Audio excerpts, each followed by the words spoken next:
हमारी भी दुर्दशा सत्संग से ही होती है, सत्संग से। हाँ, आप ही कह गए थे कि किसी को नहीं काटना, अहिंसा परमो धर्म। महात्मा बोले, अरे पगले, तू मेरे उपदेश का अर्थ ही नहीं समझा। मैंने कहा था तुम अहिंसक बनो, इसका अर्थ दूसरे को काटो मत।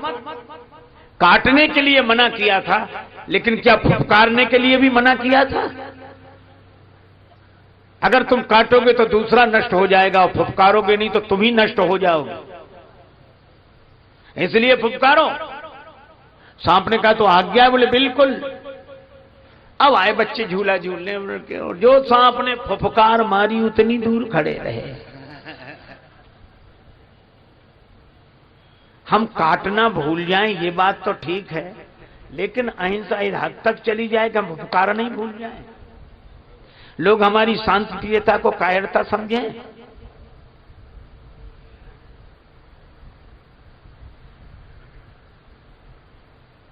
हमारे यहां के जितने भगवान हैं, जितने अवतार हैं, आप देखो सभी के हाथ में शस्त्र हैं। श्री राम जी के हाथ में धनुष बाण, हनुमान जी के हाथ में गदा, शिव जी के हाथ में त्रिशूल, माता भवानी के हाथ में तलवार है।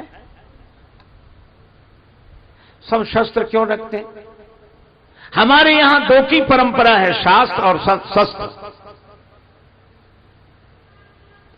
हम लोग पहले शास्त्र से सबको समझाते हैं।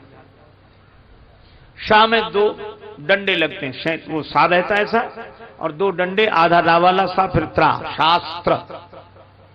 तो हम शास्त्र से समझाते हैं, हनुमान जी की तरह विनती करो जोरी कर रावण।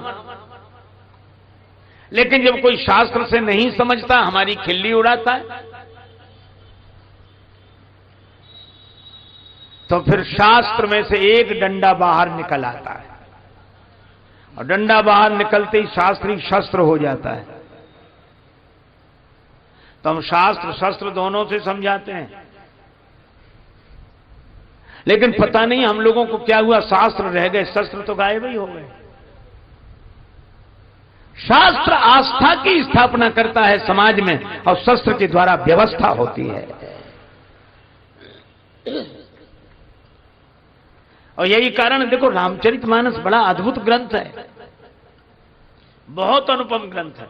श्री हनुमान जी भेजे गए लंका में, और हनुमान जी ऐसे संत हैं कि जो कहा सो सहा। रावण अपशब्द बोलता है और हनुमान जी विनती करो जोरी कर राम। संत का यही स्वभाव है कि वो सब सहता है। खुद खाद धरती सहे